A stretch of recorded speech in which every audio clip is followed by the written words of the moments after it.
Hello, everyone. Hello this morning, second week of Aleph de Verano, Crecimiento. And we're having this midday, right after lunch, with a great cocktail.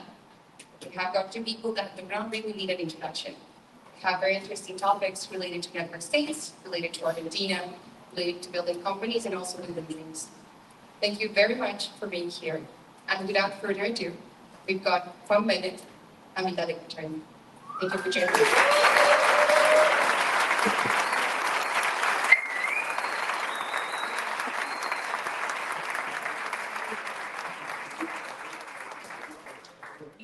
Welcome, everybody.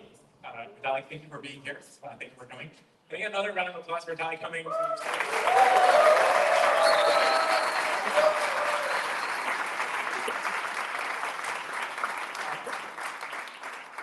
I think for a lot of people in the room, it is very special and inspiring and emotional to have you here.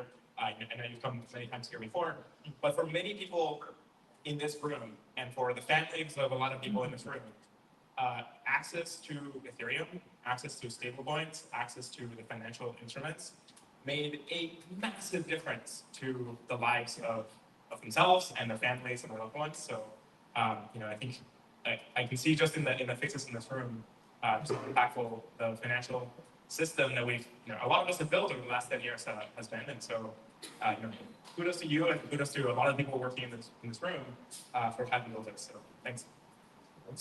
All right. So, what I want to talk about today is first off, this whole network states public city type movement that brought us here today. I want to talk about Argentina and the special opportunity that Argentina has now. And then I want to talk about what it's like to start projects and build them and kind of why it matters. It's a very difficult thing to do. Startups are hard, new protocols is hard, building new protocols is hard, and kind of why it matters and how to do it and how to get going. So anyway, let's maybe start with network states, book cities, and so on.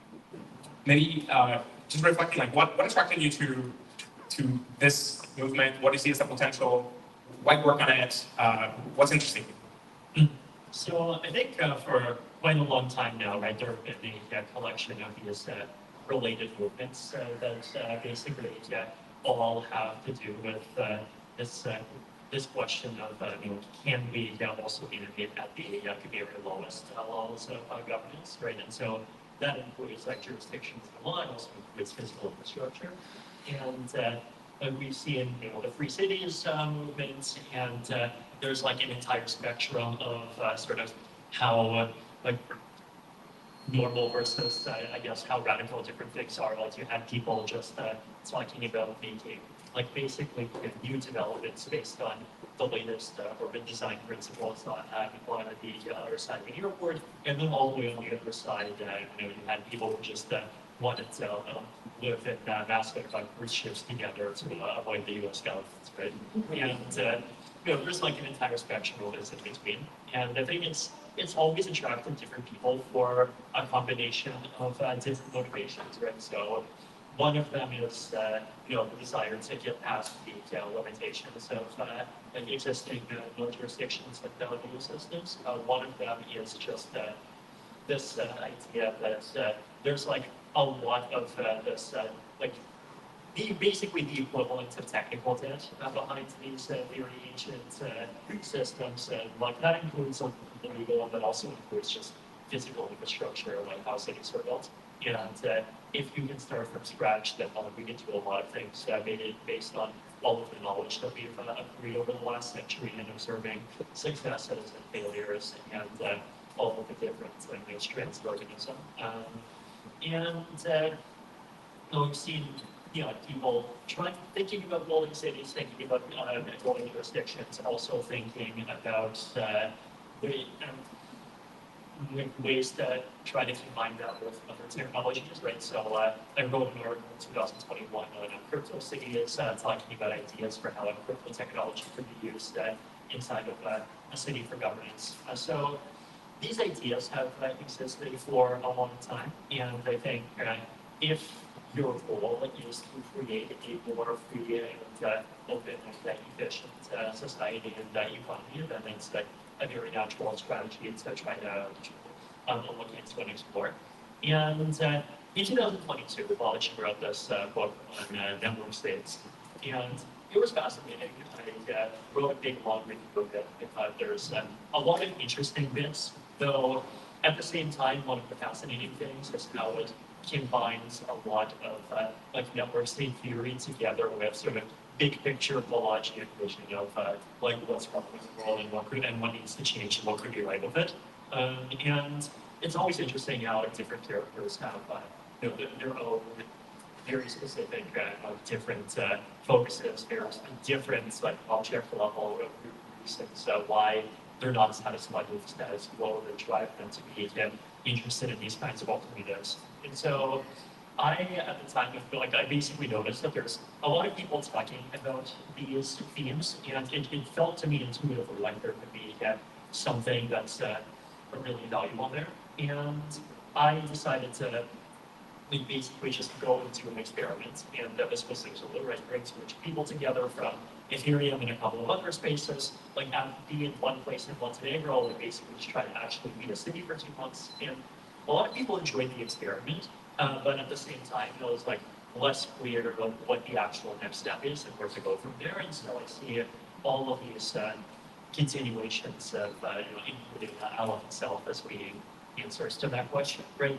Now, like you can see how these answers end up going in different directions, right? Some of them are trying to create new cities from scratch. Some of them are creating things right in the middle of existing cities. Some of them are in small countries. Some of them are in large countries.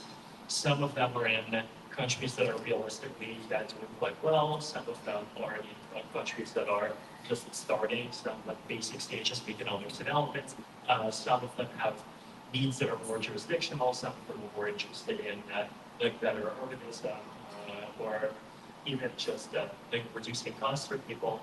So it's like I think to me the fundamental thing that they have in common is this idea that the like bottom level of physical infrastructure is something where we can innovate and improve, and where there's a goal of trying to use our ability to come together and build communities that coordinate over the internet to like get past the network effects barriers that often keep people stuck in bad locations in their governments. And they try to like basically really create those new points for people to get to gather around, like actually push forward something, whether it's a new type of city or a new type of jurisdiction or just a new type of university. You mentioned changing things that avoiding finding pathways for things that are not possible to do currently. That's one of the things that maybe motivates folks. I know that you care about that sort of thing. What are the kinds of things that today you see the world rate limited on, like that you can't really innovate on in certain areas, so the friction is too high? Yeah,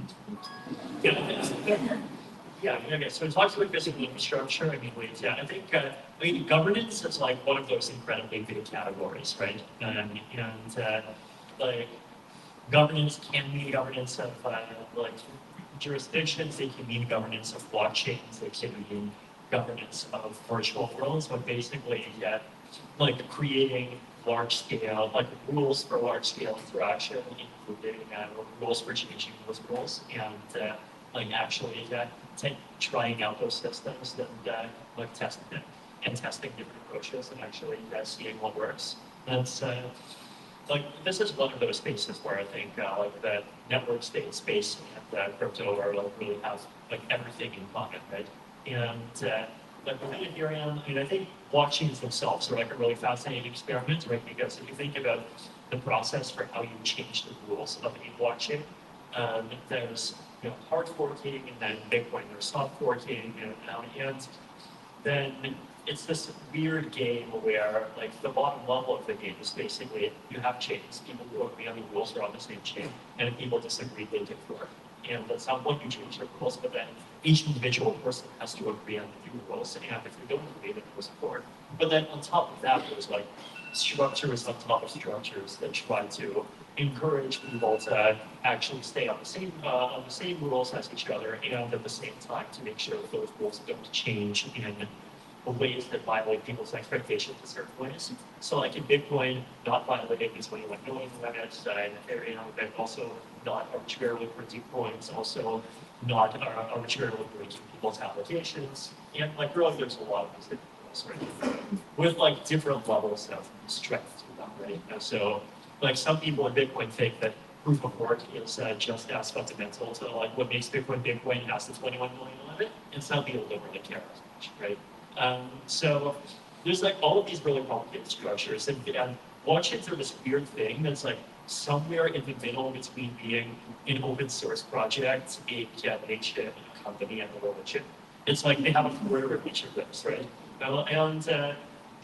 And we actually were to discover really interesting different things and like a lot of different patterns for how to do governance, and including decision making and including communication, and then we get to apply them to other places, right? But generally, yeah, like the number of these kinds of experiments that we're doing, especially at like a proper enough like scale and level of realism that the answers are relevant, is like very small, right? And one of the impetuses to me of the whole network state movement is like we can create communities that are excited about participating in these experiments and like actually try out all the different things at the 200-person scale, a scale significant enough that you actually have like real challenges and problems, but also small enough that it's manageable and you can do a lot of them, and then like we get to see what happens and learn from And when you think about governance, I mean, you mentioned printing. I think everybody here is very familiar with what happens when you just randomly print. There's these opportunities in macroeconomy design. Where, like, when you think about all of the people in the world, everyone is heavily subject to the macroeconomic conditions in their environment, and in a huge way, the governments and industry of that location just has a huge impact in their ability to do things.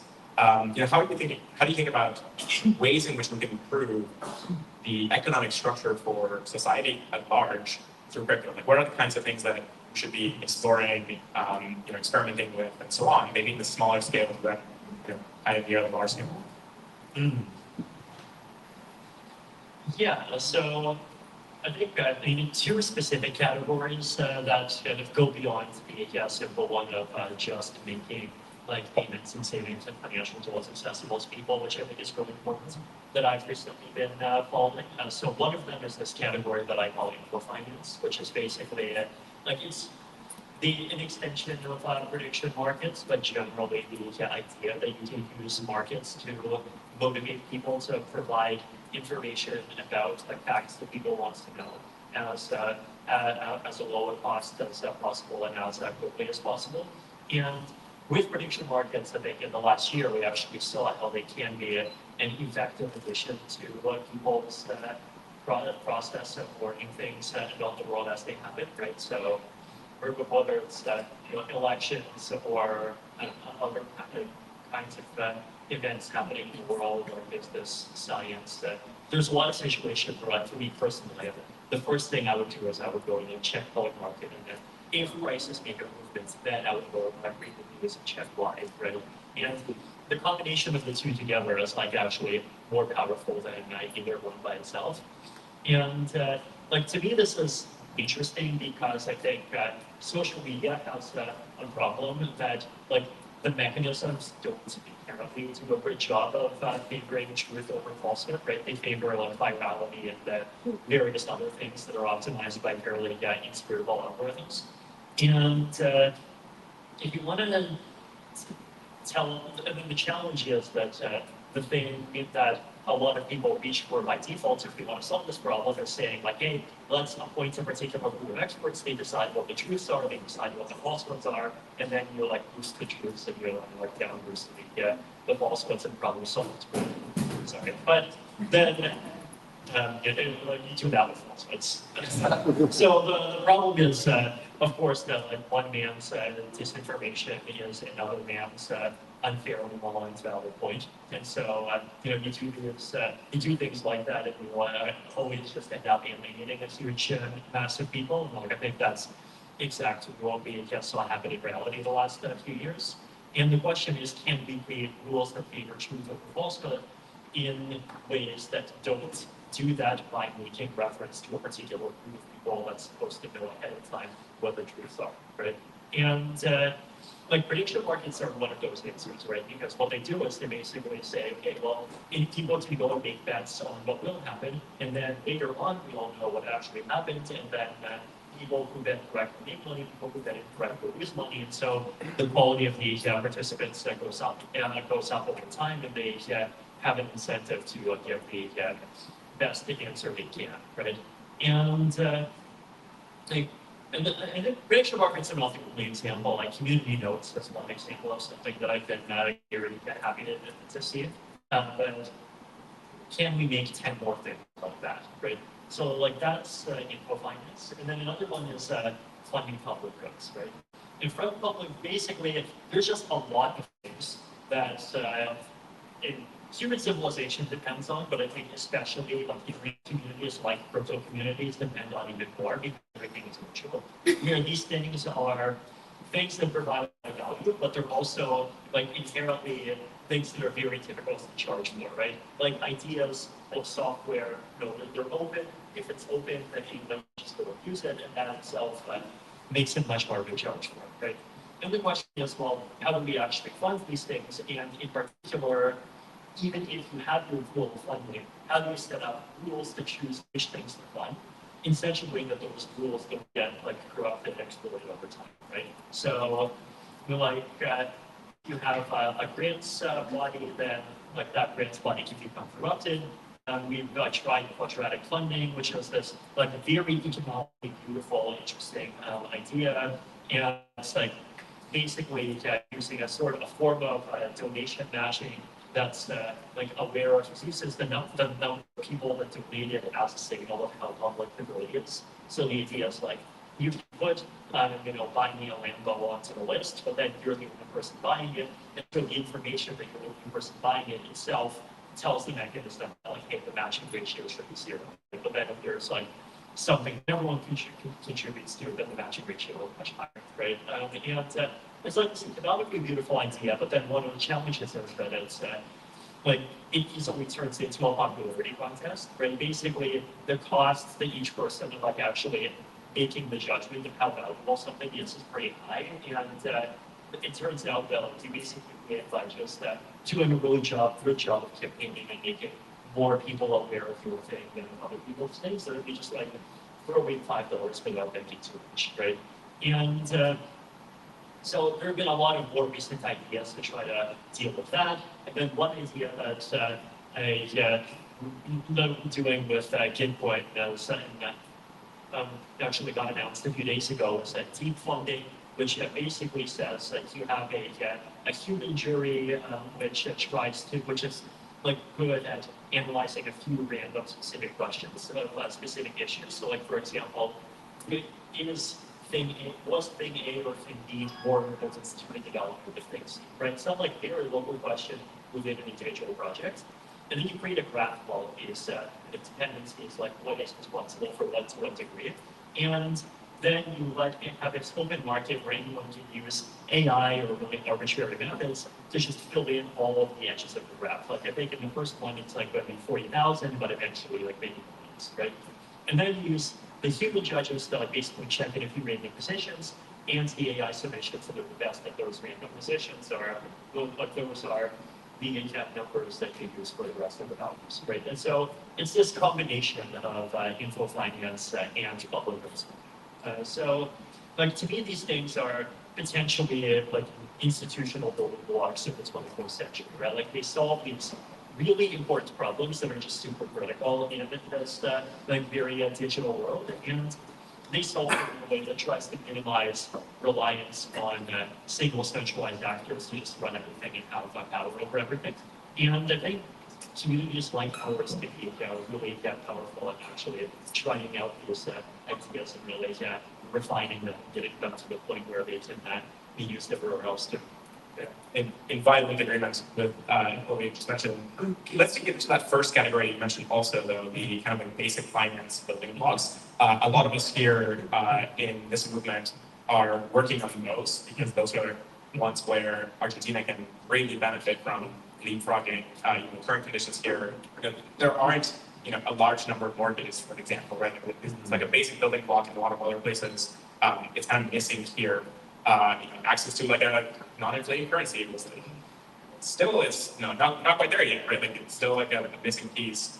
So a lot of other kind of critical building blocks. When you think about modern macroeconomic economies, what are the sets of things that you think are important to have, and what are the things that you see crypto as being able to like provide better than the old systems that might serve as inspiration for the folks here? Yeah, and so first of all, like things that crypto does well already. I mean, international payments is like a really important one, right? And I know for me personally, like I do a lot of international donations, right? And, the places where money can do the most good are often scattered in pretty far-flung places across the world. And crypto is just an incredibly efficient payment rail. Money goes over immediately. You don't have to do complicated bank wiring, wait a long time, pay suffer high fees. And like it just works, right? So that's something that I've definitely experienced personally. And then also just ability to just hold savings and put them into different kinds of investments. So like those are the basics. And consumer payments, I think, is like one that we've wanted to do for a long time. But it's like I remember even back in 2013, right? There was this district in Berlin where there was one person who made a point of convincing like a dozen shops, actually even several dozen, like a dozen restaurants and then more shops in a particular region to all accept Bitcoin. And he basically created this Bitcoin district in Berlin, right? And I think that dream ended up at least like temporarily got suffering a big setback because basically fees went up, right? But now those problems are solved, and so I think it's worth really trying to come back to a lot of those ideas and try a lot of those things again. So like just making basic payments work is valuable. Also, one other very particular area is how to provide safety for people's funds in a way that protects them against both centralized actors and against their own mistakes, right? So like for a long time in our space, right, we've basically had two schools of thought of how to store your money. And one of those schools of thought is basically, you have all of your money in your own 12-word seed phrase, and you have to keep your 12-word seed phrase really, really safe. Then you put a backup of it inside of a brick, and then you put the brick inside of another brick or box of titanium. You put that box like 19 feet underground. Because, here we use measure, unfortunately, 19 meters underground. And it's just something that's like very appealing to a certain type of nerd hobbyist, but it's just like non-viable for almost all the population, right? And then a lot of people see this kind of advice and they just like give up and say, okay, I can't do this. I'm just going to trust someone to hold their money. And then a lot of the time that works, but then sometimes they choose to trust someone like Mt. Gox or like FTX, and then the money disappears through it, right? And there is a better approach that avoids the problems with both of those extremes, which is basically some form of multi-sig wallet, right? You have multiple keys, and some of those keys can be controlled by you, some of those keys can be controlled by other people, some of those keys, this is a very recent thing, instead of being keys, they can be zero-knowledge proofs of Web2 accounts. Could be corporate, could be government. Right, so there's something called ZK email, which is like an account that you can only control if you make a zero-knowledge proof that you control an email account. There is a non-R, which uses the Indian government ID, but makes a zero-knowledge proof that you have a particular Indian government ID without revealing which one. And so there's like a lot of these for like all, like both corporate and government, like trust importance, all around the world, right? And you can basically have an account where you can, like your security can be any combination of these different things, right? And so you can, if you want to trust just your own keys, you can do that. If you want to trust other people, you can split the trust between different people. You can split it between different institutions. I mean, you can even say, like, one, choose an email that's American, and then choose some social app that's Chinese, and then choose some government thing that's Argentinian, and like you basically have something that's like very distributed.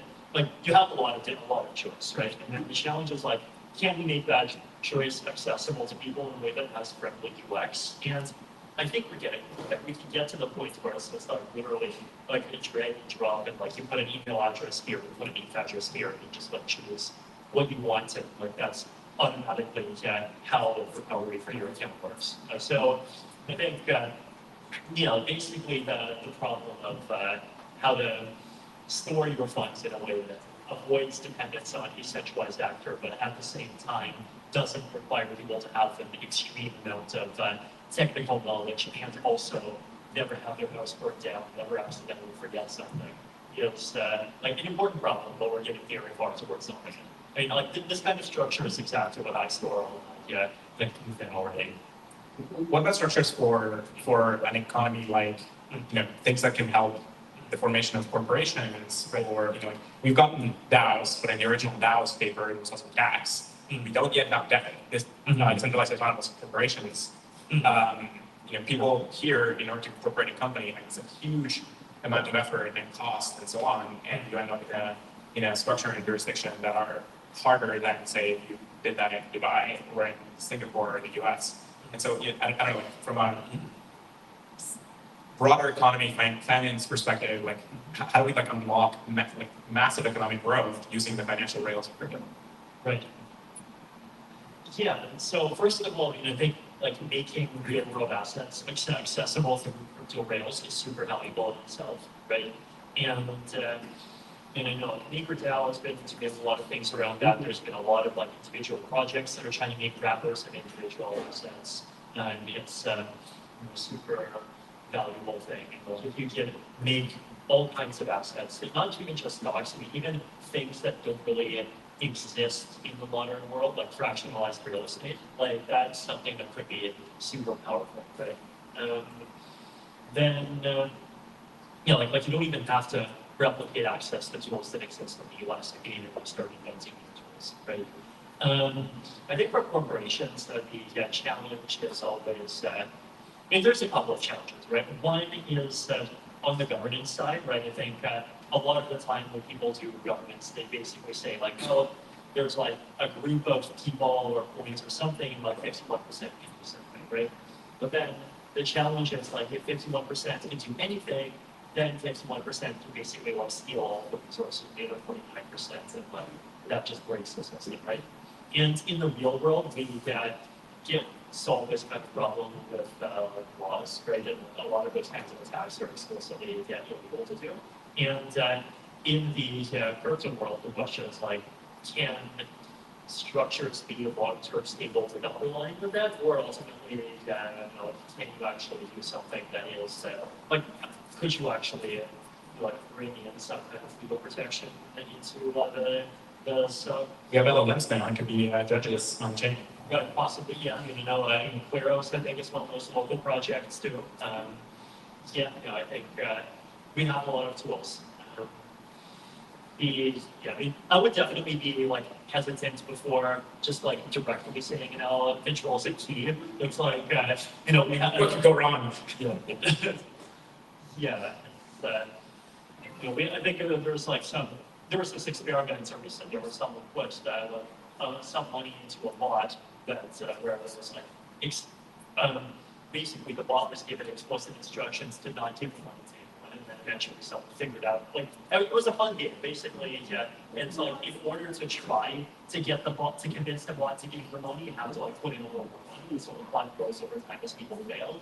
And eventually someone figured out how to convince the bot to give you the money, $48,000. So this is one of those reasons, actually reasons why this kind of equal platforms approach basically the bot is the engine and non-market judging mechanism that existing is an approach that I'm excited to develop, and that the bots are incentivized to train to try to unpatch that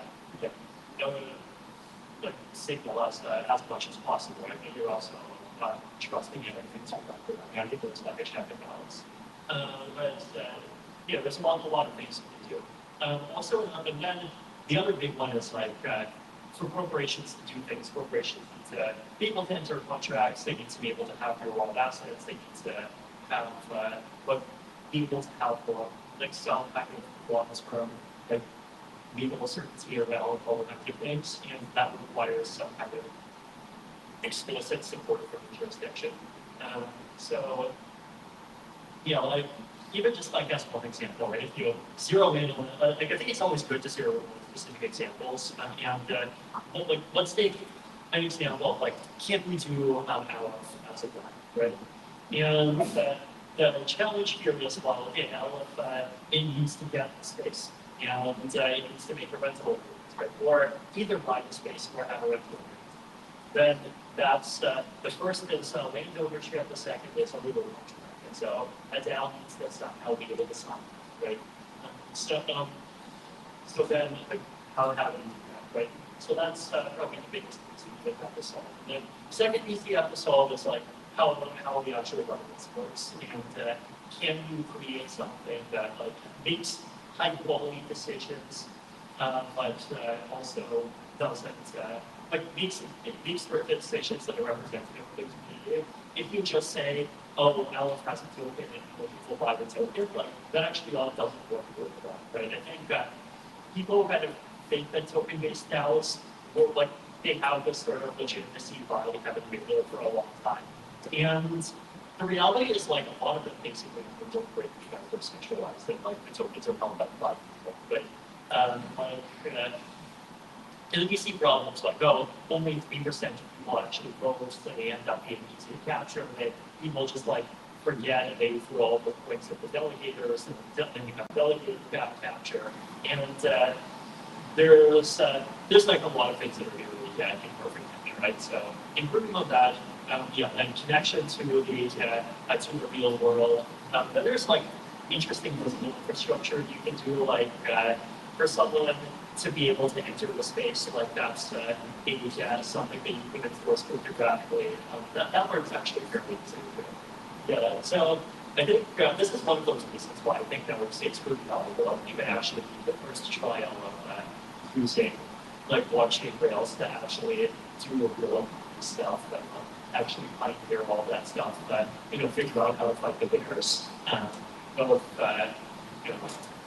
both metaphorical bears and metaphorical crypto bears. So set price stable balls. Did you go up into here by scanning your port ID CK credential? I did not. Security seems lax. Actually, the UX needs improvement first. It does. But it can improve quickly, right? I remember some we had that. No, the QR code, the SUPAS QR code was very much improved design, right? Like in the first week, the UX was total crap, right? Like a little bit of web page, and web page sometimes load, sometimes doesn't. You have to wait 20 seconds to generate approved, and then on week 7, the UX is like actually. Please wait 5 minutes to enter the bathroom.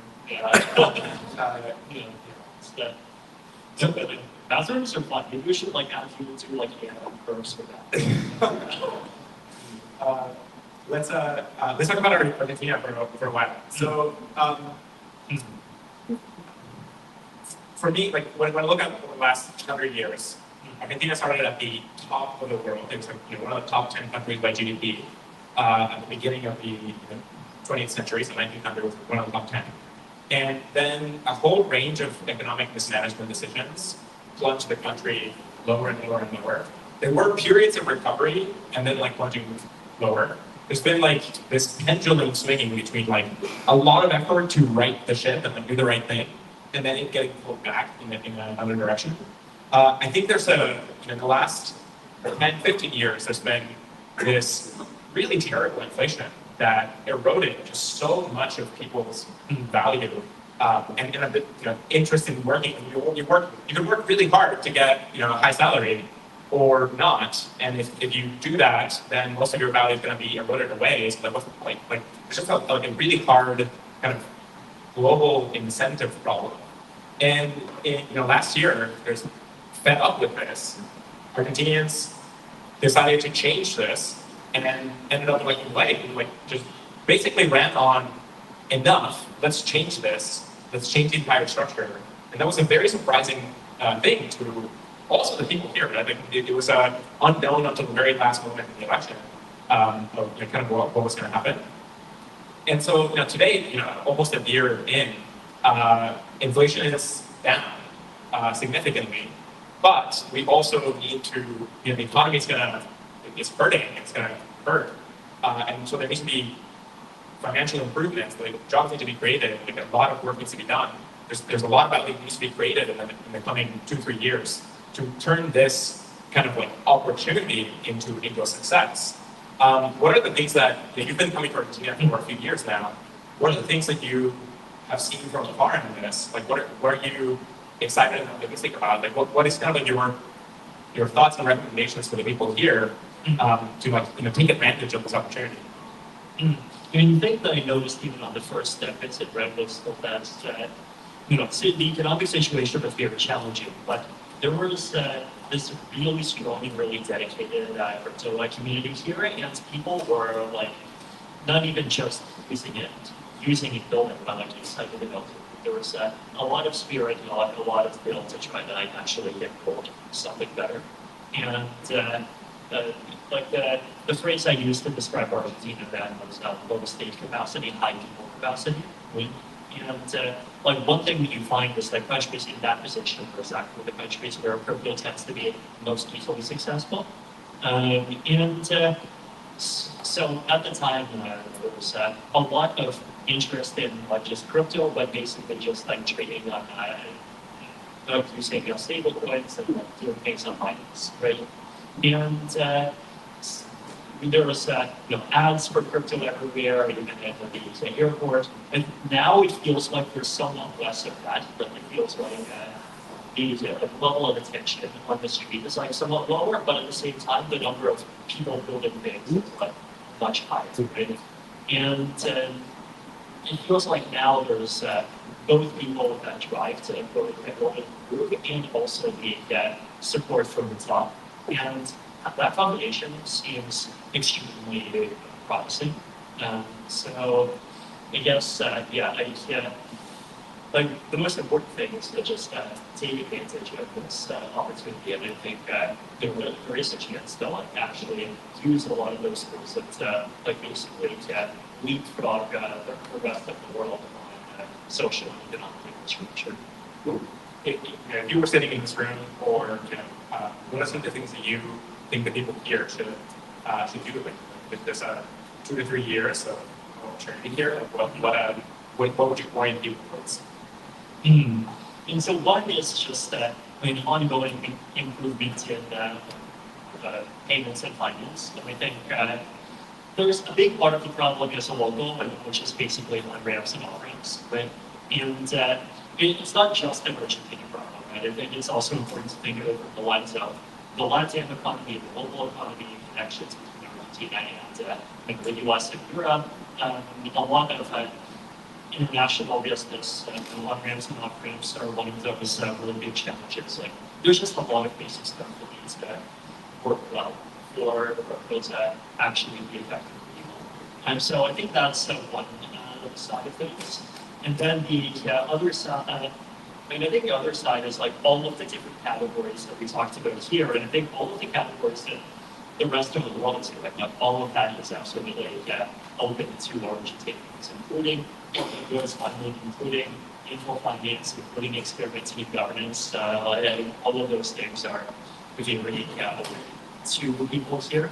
And I think the big next step for the Ethereum in general is to take a lot of these ideas and really move them into large scale reality. And I think here the opportunity is basically that there's fewer like stable economic structures that exist to the same extent. And so if we're building a new thing that actually makes sense to try to see it, can you build that new thing using all of these proposals that we have? So what does it mean to build a new thing? Right? So like there's the discovery of a new primitive and so on. They can talk about it. Like, how do you go from an idea to suddenly you have millions of people using it? Yeah, I mean, I think that this is always one of the hardest parts, right? Is like by default you can just build a thing up. It's not true that people just right? By default, people have no idea if they're to be trusted. They have no idea if anyone else is already using the thing. You don't have network that. So it's actually challenging, and especially in this space, the type of things that people don't have motivation. Right? So I think there is a couple of different paths that you can take, right? So one of them is like, for someone joining the ADAC community, like I think it's underrated to try to become established in the community and build in this community first, and then try to build things. This is the path that I took, right? Like I think people only cared enough about Ethereum to learn about it because for 2 years before that, I've been a writer for the magazine, and people already knew about me from there, right? So that's one thing. Also, just learning and getting up to date with both crypto things, but also just everything else that's happening in the world of technology. So AIs, interfaces, computer hardware, like a whole spectrum of things, right? Just building things, even if those things don't get users, is a powerful education opportunity. So getting enough skill and getting enough community recognition that you can actually get from the next step. I think it's always like the first step you need, right? And then another step, another thing that you can do is first join the project, right? There's a lot of projects, and if there's one that's doing something that you are personally excited about, then actually you got to go and join it, right? Then once you get to the step of like actually building the next thing, I think things like very abstract, right? So if you think about like walking backwards, like 10 things even outside of crypto that have been significant changes to the internet, right? So and obviously one is all of the different AI tools, and there's LLMs, there's like text and video, there's all of the native tools that are based on like image and video and audio AI. Then different form factors of social media. So like you're not going to make the next Twitter by replicating Twitter. You're going to make the next Twitter by creating something that gives people something that's Twitter does not give. So like Twitter did not make by trying to be the next Facebook. TikTok did not make by trying to be the next Twitter. Like Facebook did not make by trying to be the next Facebook, right? Like you need to create a new form factor. Then another one of those like questions that I ask myself is that like I have a 3-factor test, right? One factor is can I imagine like myself, or at least myself in a different situation using the thing. 2, can I imagine someone like myself or someone being willing to pay for the thing? And 3, can I imagine myself being excited about the thing existing, even if I'm not part of the inhabiting the thing just. Like I think something that's really valuable needs to pass all 3 of those tests, right? If it fails the first, then it's like an idealistic idea that's useless. If it fails the second, then it's not monetizable, we just get stuck, and we can never get into a high enough level of quality. And then if it fails the third, then like, okay, maybe like you're making a Bitcoin casino, or you're making like the next big thing where you get to be excited about making a new character, and like, are you actually making the world better? Like it's not good, right? And like you won something that I think really gets like 3 of the other things, right? And like, you can take memes, like it probably should be fun. It can, monetization, and like you can take points. There's a lot of different strategies to monetize that I think are really underrated. I think combining together financial and non-financial pieces is really valuable, right? That's like if you have an idea that feels like it passes those tests, then I would say just go for it. What are some of the things that could employ millions of people? And so, things like the sharing economy and creating massive amount of jobs. But we haven't quite seen sharing economy type things as much in the crypto space. Like there's no mining, right? Like you go and set up your own like an Ether network sort of works. But we haven't seen this for ride sharing or for tasks or things like that. Could those finally work now? Or are there other ways that you could create like millions of jobs? Yeah, I mean, the closest thing that we've had to that kind of success is the way to earn stuff, right? And like that has legitimately made a lot of money for people. Like if you go into, Vietnam, Philippines, here, there's a lot of people who's experienced with crypto actually. It's like, hey, I discovered that like I could just like play inside of this game for a period of time for $140 a month, and that's like crazy beautiful, right? So like that, it exists, though at the same time, it's like obviously not very sustainable, and it depends on like games having speculative dynamics. I think the challenge is like we're in a faster moving economy and just faster technological progress, and so it's hard to even come up with a particular form factor that's we can be confident to be stable for a very long time, right? Like we had ride sharing, and now the self-driving cars are starting to come in,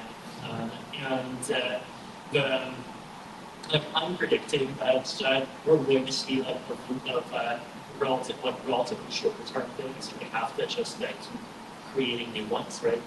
And I think what I would want to see is like that kind of thing for open source contributions, creative contributions, things on contributions to art, contributions to social media, even some of these like co-created virtual worlds. Then within the physical world, mining I think is like one of those things where I think proof of work has gone as far as it can, but at the same time there's like all of these use cases of file storage, AI-related computation, all kinds of different things, right? And a lot of them are like actually relatively accessible because they don't depend on things being super well optimized, right? Like many types of computation to be useful have to be like 120 milliseconds away from the user, and if you're 110 milliseconds away, then you're like twice as useful, right? But like AI training is not like that, right? And AI training actually is pretty close to being sort of finding a lot of terms of how fungible it is. So I think we are going to see a lot of things happen there, and that's a growing space. What else? It's a lot of stuff is just hard to predict at the time. Like I did not predict what or. Right, so I'm going to open to audience questions in a moment, so start thinking about your questions. And do we have another mic somewhere? Or are these the only two? Okay, these are the only two, so I'm going to give you my mic to go around. Use it wisely. And I'm going to ask just two more questions, and then I'm going to open up. So maybe question one, so one of the things that it really wants to do is get rid of some central banks, stop the printing, and ideally set up a structure that inhibits future governments from using the printing machine as much as it has in the past. From my perspective, crypto solves things. Like it's where it came from.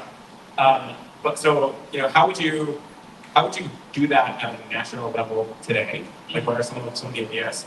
And maybe a second broader question version of that is like, what other thing if you were kind of redesigning your economy from scratch today for the 21st century, how would you design? Like what are the building blocks that you would put in? Yeah, that first one is really fascinating, right? Like you could totally make a central bank digital currency where you put in the mechanism for issuing it one chain, and you put like a hard rule that says in writing a smart contract, if you're allowed to issue a maximum of like 7% points of right? You just like stick that right there on the chain. And in order to get around it, like basically the government's going to have to like basically issue a new version and then get all of the different companies to update their software going to the version. Like they legally could do it, but it would just be like very obvious and very embarrassing, right? And also it would be a very big speed bump against them doing that. So if they wanted to do something like that, and they did, that would be really cool. In terms of like, Argentinian economy more generally. And there's other assets that I think are valuable to put on chain. Land is obviously a big one, right? And in general, digitizing land records is something that's valuable and good, and like, because it's like upstream of anything else that's interesting that you want to do with that. And the basic way that you, like, it's become much easier to say, right? There's specialized companies where what they do is they have AI tools that can read existing analog paper records, like basically dump your, like all of your paper registries from everywhere. At the same time, they can use AI, like AI interpret satellite scans, and then they combine that information together, and we can get like surprisingly accurate on first pass at digital action, right? This is stuff that's actually being done more interesting. And then on top of that, like, yeah, you can do things like fractionalizing it, you can essentially do like all kinds of things to try to unlock its value, right? And one of the things that like I personally am fan of is like land tax ideas, like things that try to separate the value of the land from the value of structures on top of the land, right? And so the idea is like basically that if you build a structure on top of a piece of land, then like that's something you did, so 80% of the upside should be yours. But then if on the other hand, like some, you know, you have like some government project that actually does something that improves the value of land in a whole community, then like that's something that the government should be able to get upside for back. And so if you have a tax structure that like you get touches the land without touching the lands, and like that should get both at the same time. And that becomes very easy to administer everything electronic. And then on top of that, you know, if you combine, like if you make things accessible to the chain, then like any value that's either or buildings, you can fractionalize it, you can use it as collateral for various kinds of things. You can create like completely new structures where people, instead of you know, either having 0 homes and being negatively exposed to land, or having 1 home being very positively exposed to it, we can have like a sliding scale and walk the entire spectrum from 0 to 1. Yeah, you can like you have very powerful tools that you can add to a lot of things with land economics, both at the level of government policy and at the level of like individuals doing things with individual lands that they own. Then, yeah, with companies, like if you have company registrations on chain, then you can use that as collateral. You can use that as attestations of that for all kinds of other purposes. Like a lot of things become possible. All right, so went up to the folks. So I think you were first. Say your name and then your question. Santiago, yes, first of all, thank you for creating these changes that I so many people, especially here in Argentina. My question is regarding quantum computer, what are you thinking of? Because I understand that if we have like the right amount of qubits in the wrong hands, it's a disaster, not only for like blockchain, but for everything. And let's figure out. Okay, so first of all, what quantum computers like quantum work can do, right? So quantum computers, they can break about half of the cryptography that blockchains use today. Specifically, they can break elliptic curves, they can operate hashes. But for every single specific thing that the quantum computers can break, we know of quantum resistant alternatives. The reason we're not using them today is because realistically they're like 3 to 10 times less efficient, right? But at some point when quantum computers come, we have to switch to them because we have no choice. And basically, like we lose about 5 years of Moore's law, and that's just something that we have to survive in the past, right? So my impression, like if I had to guess, I would say quantum computers that are capable of actually breaking cryptography are maybe 10 to 15 years away. Could be less, could be more, very hard to estimate. And so, it is something that Ethereum needs to be ready for. And if we already have like a roadmap where for every single piece that is quantum vulnerable, that we know what we need to do in order to replace it with something that is quantum resistant, right? So for what BLS signatures and consensus, we're going to replace them with hash-based signatures that can be aggregated stars. For blobs that use for KCG, we plan to replace that with star-king, where you put verbal roots. For verbal trees, there's a plan to just skip verbal trees entirely and move to eight stars and star proofs over binary hash trees, 4 signatures inside of user accounts. So account instructions for so users can choose whatever like verification question they want, and so users need to make sure we operate.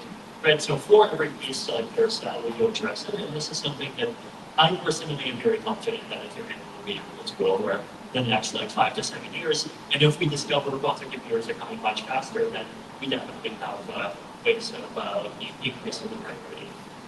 Thank you. Right, so I'm going to do 2 here and 2 here to match a little bit.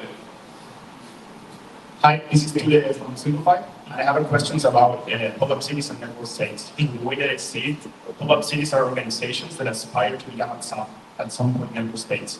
So my question is like, what are the tools that these organizations need in order to maximize the probability of going from pop-up city organizers to network states?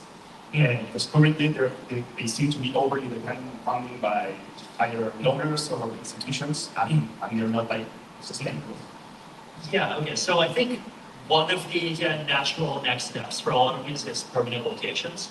And I think permanent locations have a couple of important benefits, right? So one is that like a lot of people care about this goal of like having positive cell relationships with locals and actually like engaging with the existing communities in different parts of the world. And I think that's just not realistically possible to do if you're just coming in for 42 days and then coming out, right? I think for that to happen at all, we just need to have longer-term engagement.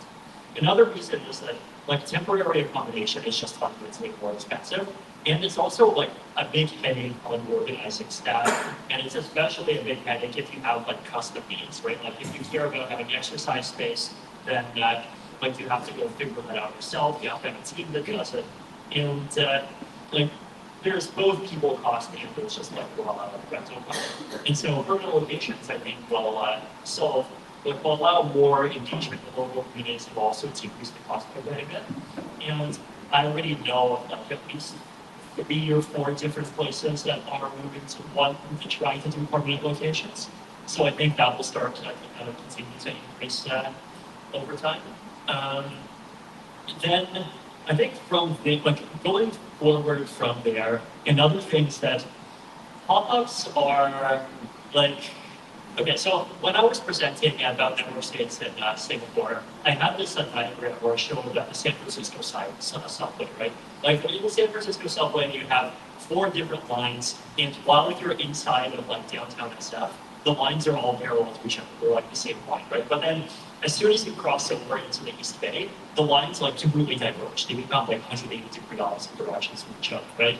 And the analogy I use is that the beginning stages of like basically you start with making a community that used to be a pop-up city, like these are all the same for every possible answer, but the end goals are different, right? So some people want to create a new jurisdiction. Some people want to help create a node that can lift up an existing jurisdiction. Some people want a monastery, some people want a university, right? Like these are all valid goals. And but once you get past the pop-up level, then you actually have to choose, right? And like the choosing step is hard because a lot of the time you don't realize that you have people in your community with different goals because up until that point it looked like everyone's goals were aligned. Everyone's happy with being a community, everyone's happy with being a pop-up city, right? But then you actually have to make that choice. And from that point forward, like the playbook actually does become different, right? And like I think that's fine, and that's a healthy part of the growth in the community. But that's like the other big thing that I think communities need to like figure out and really get started building around. What was that?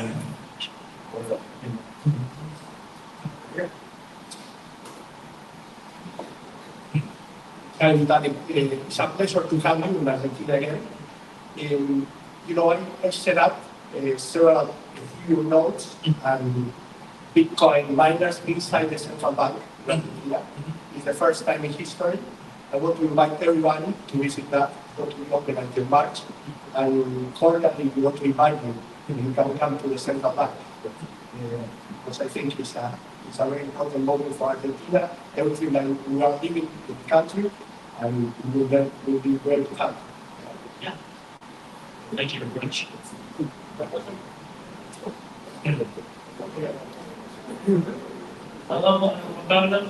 Personally, there has been some discussion about the future.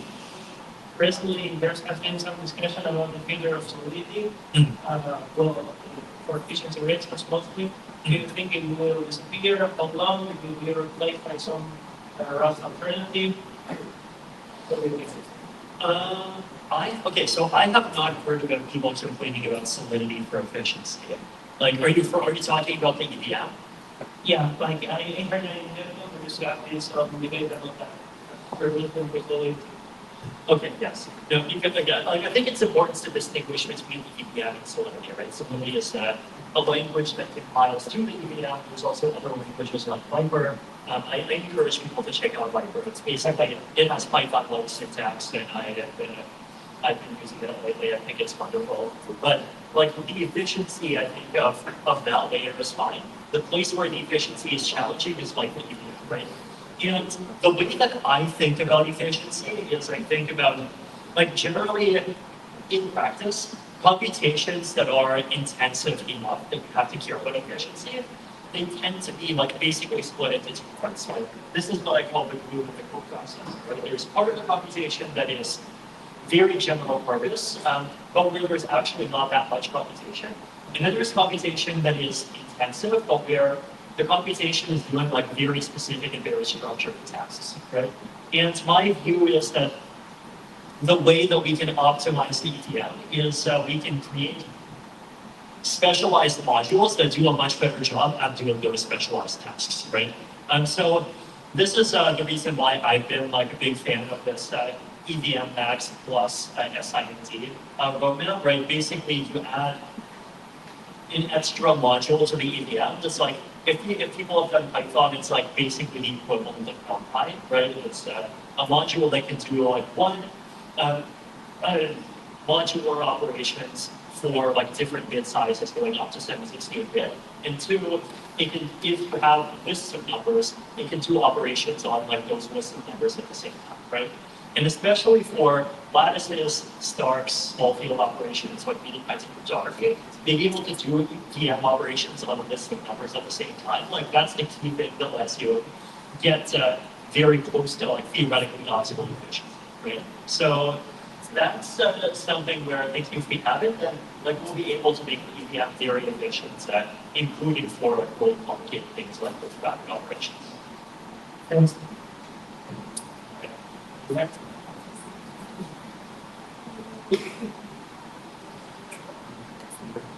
I'm Vitalik. I'm actually from Finland. I read a developer report from Electrical Capital these days. A lot of discussion is around the amount of debts that each blockchain has, and I think that this metric is like a vanity metric in terms of showing growth, but maybe it's not showing value somehow, and it's valid for blockchains that are starting, but the discussion is like layer 2s are not part of Ethereum, so I want to know how you think about this and maybe which are the metrics or KPIs that we need to follow in order to start building more value and not being just comparing like number of developers, but start comparing the value size and how we are impacting people's lives. Yeah, and I think developers are definitely one metric. Like I think there are like different specific metrics that you can look at, and like people have different ones. There's like devs, transactions, TVL, like all of these things, and like each of those metrics they capture one thing, but they also don't capture like a full piece, right? Like a lot of the time, like the things that convince me the most that Ethereum is having an impact are not like generally not the things that are captured by those metrics at all, right? So like for example, like I'm excited about Polymarket this year. Why? Because I saw that like there was a big election happening, and this was like a real world event that huge numbers of people care about. And I saw how people in the mainstream, even non-crypto people, they were sharing screenshots of Polymarket, and this was like a big part of their information download process, right? Like actual specific non-crypto people that actually knew from for non-crypto users. They were like actually using this application, and that application was like directly providing value to that, right? Well, like, that's definitely something that's a lot more illegible than rhetoric is. But like it's still a signal that you can kind of understand, right? Like basically, if you hear, like if you see evidence of people deriving value from something where you're getting that information through a channel that's not the crypto world, right? Like that means that you've actually, like it's actually gone full circle and it's like actually escaped into the mainstream and it's not something useful enough for people, right? And so I think that's like a really like one of those things to watch. I mean, I think there have been a few examples of this. Like there have been examples of people using blockchains for censorship resistance and a lot of stuff like that's been broken out past the crypto world. Also, I mean, Ukraine got accepted donations back in 2022 when like literally the national Twitter account was asking like, and that was like that's a very visible sign. Like here's crypto actually doing the job of being a financial system that works with all the other ones, right? So looking for looking for instances of value being provided where you hear about those instances from a direction that's like totally not is like the thing that I personally am watching. Hello, my name is Levent. Thank you. So I am working at Zama, and you were talking about coprocessor. A bit of marketing, but we just released the coprocessor on FHE to outsource FHE computation. So it's nice. We want to do the same. And my question is, do you think it's truly possible to make significant progress in bringing institutions on chain without addressing confidentiality? And also, do you think about the confidentiality layer for Ethereum in the long term? Yeah, no, I think like privacy is going to be super important, and like I'm definitely been like heavily supporting all of the work that's been done on the ZKs and ARCs for that, and like we're actually starting to see it. I mean, both like things like Relay and also the institutional work that's being done by people like EY for the last few years. So I think that's been good. And it's definitely going to be interesting to see like what are the extra things on top of that FHE is going to provide. And I think these are definitely very important topics. Hello. Yes. Hello, Vitalik. I'm Danta. Latin American community, as we call it, so LATAM, has the opportunity to have one of the community hub that comes along this side. So my question for you is, what do you think about this side? What are your thoughts about this side? And what do you think that is going to happen in the future with this side?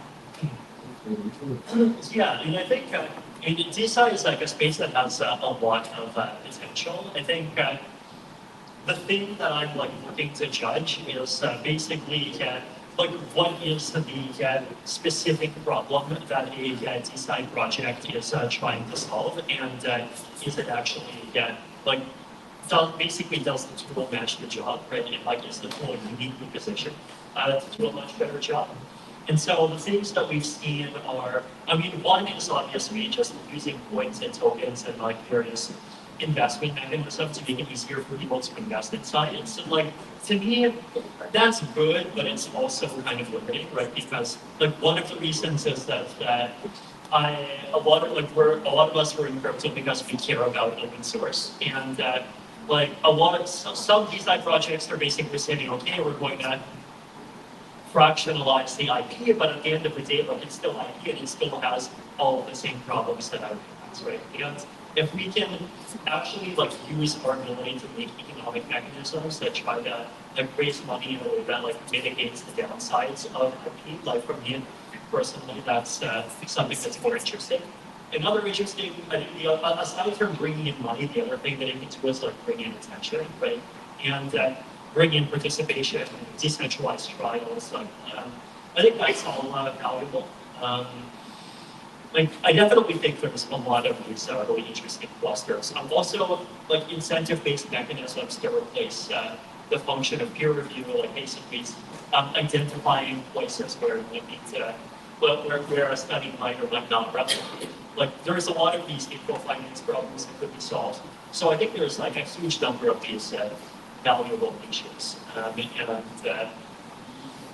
but I think it's like really important to judge each project individually and like ask, what's the problem it's solving? That is it uniquely suited to solve that problem, and like does it do a good job of actually encouraging like value and attention to flow to more valuable things over the last 5 years. Right. Last two questions. Make it good ones.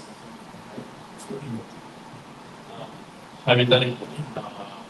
One question related to future of Ethereum that you mentioned many times. Related to use stars and their consensus. What's your point of view related for example, Ethereum maybe the US being really enough, really algorithmic data in order to forget all the internet and the communication itself. That's so you like using the communication and the mobile phone, etc. What's your point? So sorry, I'm not understanding. Yeah. So my question is, when we change the consensus with stars, and you achieve all the roadmap, what will be the future of Ethereum in terms of communications, in terms of other user cases? What do you mean communications? Communication, that means you see your phone, validators, phones. Yeah, I mean, okay, so there's like two questions, right? One is like, what kinds of technical properties it will have? And the other is like what that translates to in terms of use cases. So I think the technical properties like high scalability, like stronger L1, like stronger L2, also faster consensus, something that's like very simple, that's very reliable, that's very robust and safe. I think, and then also making staking as decentralized as possible. I think these are all things that we can do. So that's one part. And the other part is enabling applications, right? And I think they are like, to me, scalability and improving transaction times, continuing to decrease a little bit more, and some of the account abstraction technology giving users more choice and more flexibility in how accounts work. I think those are like the three things that will translate into improving the experience for people building things and using things on reaching most and different, like all these different things for different users, right? But like generally, if the infrastructure becomes much cheaper and much easier to use, then we'll have positive effects for the application. Yes, I have another question more personally to both of you. You've known each other for many years now, including more than 10. And I had 11, so more than 10. And I heard both of you talking about each other in several occasions. Did you imagine when you were having those first years or teams together that you would be 11 years afterwards in the middle of Buenos Aires talking about transforming a country using crypto? I mean, at the time, I was in the early, like when I first met Juan at a group house in San Francisco, I was in the early stages, like maybe mid stages of writing the original Ethereum roadmap. And at the time, I thought that Ethereum was something that I would just like go work on, get out there in a few months, and then go back to university. So first, I did not expect anything, so but. How about you? What were you expecting back in 2013? Great question. So that house was a very special place where a lot of projects got their start. Lots of really cool things happen in these kinds of group houses. I think a lot of us then were talking about many of the things that today kind of run the world. We were talking about, hey, AGI is going to come soon. Hey, self-driving cars and robotics are like around the corner-ish. Hey, Bitcoin is this like really interesting thing. So I don't think any of us expected to be in the middle of Buenos Aires talking about like changing macroeconomy of the world. But I think enough of us had seen the last few decades of change and had seen many stories of people building things that ended up changing the world. And certainly a lot of us in that house and many other houses like it were doing things because we wanted to achieve that like long-term sort of change. So it's very difficult to know how things are going to turn out. But if you really, really, really care about having a large-scale positive impact, you can predict a lot of that future. And if you focus hard on it over year over year, decade over decade, you can move mountains. I think Juan Benet has this very good observation where it's sometimes like easy to underestimate how much massive change you can have in 10 years alone if you develop a long-term plan and just hyper-focus on it. So you can do a lot. As Steve and many other people have talked about, it's very difficult to connect dots looking forward. You can only really connect the dots looking back. And for all of the people here, I'm super excited to see what you are going to go on to build. So with that, Vitalik, thank you so much for being here with us and for sharing the last couple of hours with us. A huge round of applause.